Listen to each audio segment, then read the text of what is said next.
Hello, my name is Shirran. I'm Wendy's mom. I'm the, I guess you could say, a fiber artist that I help her out with in the store that we sell besides the pottery.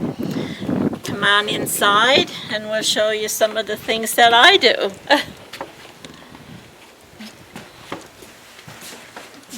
So these are, I made my own pattern for cowls because I like cowls instead of scarves.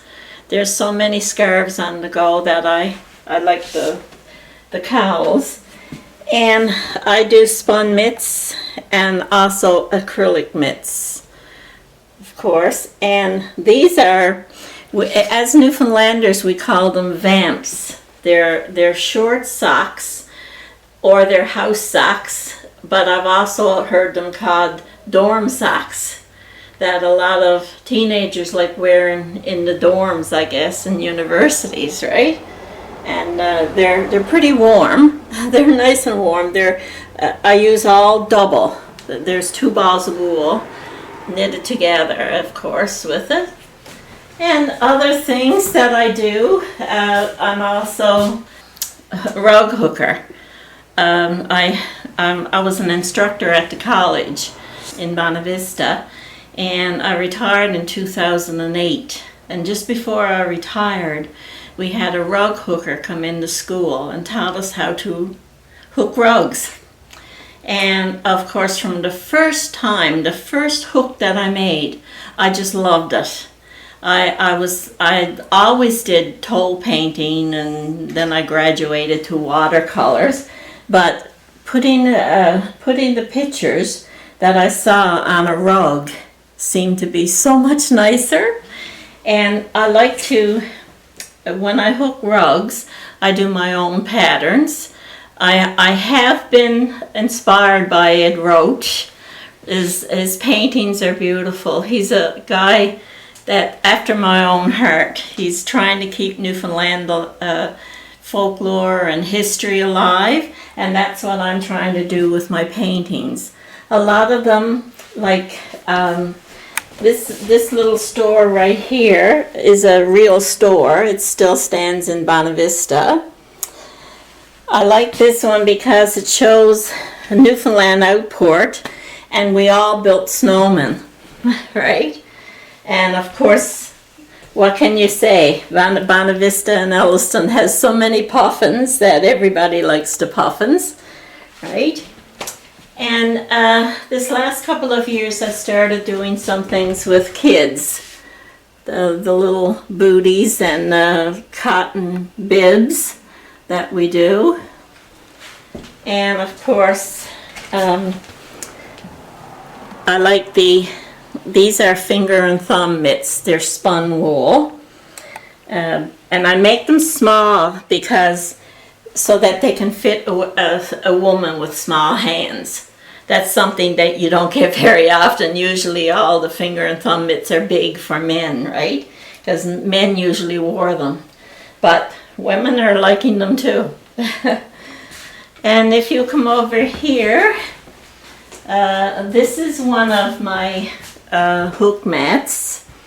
This also is a store in Bonavista. It's just past the Matthew building. And but these houses are not there anymore. There's a great big the hull of a fishing boat. My father built it years ago, and I think it's one of the most photographed boats in Bonavista, but I wanted to kind of portray it as it used to be. This boat right here represented my father. He was a fisherman, and he used to tow his little punt with his boat, of course, going out to his nets. And that's what I love about hooking rugs, because it brings a lot of the past alive. And I love bright colors, because if you're in Bonavista when the sun shines, and it's such a beautiful day today, you'll see the colors are amazing of the sea, and of course there's an iceberg in the harbor. And this is one that I'm just starting now. It's an iceberg. I will be putting a house. I love the houses, 2-story houses, of course. And that's kind of what I do, right? Would you like to show us? How to do, right? Yeah, I've just cut my mat out, of course, and drew some of it. Some of this may change before I finish, and I also like to frame all my mats so that they look like they almost look like a painting. So I don't know if any of you have any hook rugs, but it's just a little. I guess you kind of get into a rhythm with it. So it takes a little while to make sure that your loop is the same size, but I think after 20 years I finally got it down a little bit. Let's talk about the needle. The needle? My husband made that one actually. I taught after I finished, after I of course learned how to do rug hooking. They asked me at the college to teach night courses with rug hooking, and of course I did. And it was hard finding the big frames. Now this is only a little frame that I'm using for my bags, but I have a much bigger frame. This one was done on a bigger frame, of course. And my husband had to make them, and he also had to make the hooks. So he bought the hooks. They were crochet hooks, and he put them on a little wooden frame. And of course it's a lot more comfortable than just a metal crochet hook. It's the way you hold the hook, right? So this will be on a bag. So hopefully, in rug hooking you can't hurry, right? You just have to take your time, and you go down through, of course, and you pull. You have to hold your wool on with your fingers. This is what it looks like underneath. And you hold your wool, and you pull up your loop, which makes your loop, right? Now I will do. All my hook mats have a sky and the sea, right? Some of them, they don't all have icebergs. But I love doing the old salt box houses on them. And the funny thing about it is that I've had people tell me, they come in the store and they look at my bags and they say, "That's grandmother's house. That's my grandmother's house," right? You know, it's so good to know that these houses that I do brought back a lot of memories of back in the 50s and 40s. Right, where so many people, like I said, grew up in Newfoundland, and they lived in outports, and outports were filled with people that were fishing, and flakes and stages, right? So that's the way I always put in a flake or a stage, or I always put the ocean, of course, and the sky. I like the combination. How do you choose your wool? This is spun wool for my frame, and this is acrylic. Now, spun wool is nice, it's sturdy and it's heavy, but you can't get the beautiful colors that you can, the contrast in colors, as you would if it was acrylic, right? So I do a combination. I use mostly, I like this because it's sturdy, and I use as much 100% wool as I can. But I can't always get the colors and the effect that I need, right? Like, for example, if you look at this one again, the green is acrylic. And I needed so many different colors for the cribbing around the water. So, I mean, it's impossible to get, like even the White House is so white and bright, but the new, you can't really get it as the sheep's wool, that color, right? Look at this, how white this is. So this is acrylic, right? But if I had to get spun wool, it would be kind of a beige. It wouldn't be as bright and white. So, What about the canvas? The canvas, that's burlap. You can buy that in like Michael's and different places like that.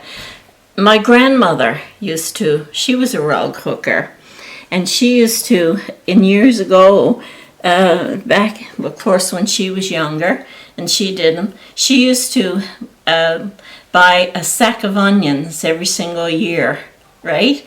Things by the sack, and they always had brin. The onions were packed in brin bags, and she used to cut them up and wash them. And all the old clothes that was too small for my aunts and uncles, she would cut them up and make. I remember she had hook mats with big cabbage roses, all over her house, right? Because back in those days, there was no central heating. And you get up in the mornings, and I'll tell you, when you first put your foot to the ground, it was cold on canvas. So those little hook rugs saved a lot of people's feet right in the mornings and woke them up fast. My father was a fisherman, and this is a little painting that I did of the little village that we used to move down, and that's where he fished. There's nothing there now, only just the land. It's nature has claimed it all. Nobody fishes there anymore, but my father had his stages, and there used to be flakes down there, and he dry fished during the summertime, right? So that's where I got my inspiration, a lot of it, and I wanted to keep the traditions alive. Most people, like my kids, by the time that they were old enough to see a lot of fishing, the way the life was, it was partially gone, right? Red Cove disappeared. When the fish plant came into being, of course, people didn't dry their fish anymore. They'd take it over to the fish plant. So these little coves like that just died out, right? So it's nice to see it as it was. How long does it take to finish something like this? It depends. If I don't cook or I don't clean, I can do one in 2 days. But when I gotta cook and I gotta clean, then of course it becomes like in the evenings after I finish washing the dishes in the evening, and when the evening news is over, then I sit down until 12, sometimes 1 o'clock in the morning if I'm doing something and I don't want to put it down. That's the way I am. But I could sit down all day and work at it rather than house cleaning. Your daughters are both very artistic. One is an artist and one is a yoga teacher. Yogi, that's right. Yes. What's it like to create? Oh my goodness, they amaze me. Wendy amazes me, and so does Lori, because Lori taught at one of the schools in the States that has an art curriculum. So she was doing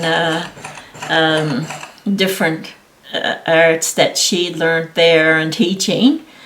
And then she took a yoga class, and she loved yoga. And she got her yoga teacher training in Mexico, in the Baja region. She went down for a while. And Wendy always saw myself and my mom, right? They both did, because I used to knit all the Farrell sweaters for them. And their friends used to borrow them. my husband and I would go out for a little ride in the evenings, and every time we go along the street, we'd say, "Look, that's Wendy's sweater coming there." Some of her friends would borrow her fair isle sweaters because Wendy had such an amazing taste for fair isle, and she could pick out patterns and the colors she wanted, and so did Lori. Lori was more of the fisherman knit ones, right? But she had her, she liked them too, right? So, I mean, they amaze me they both amaze me what they can do, and they love traveling.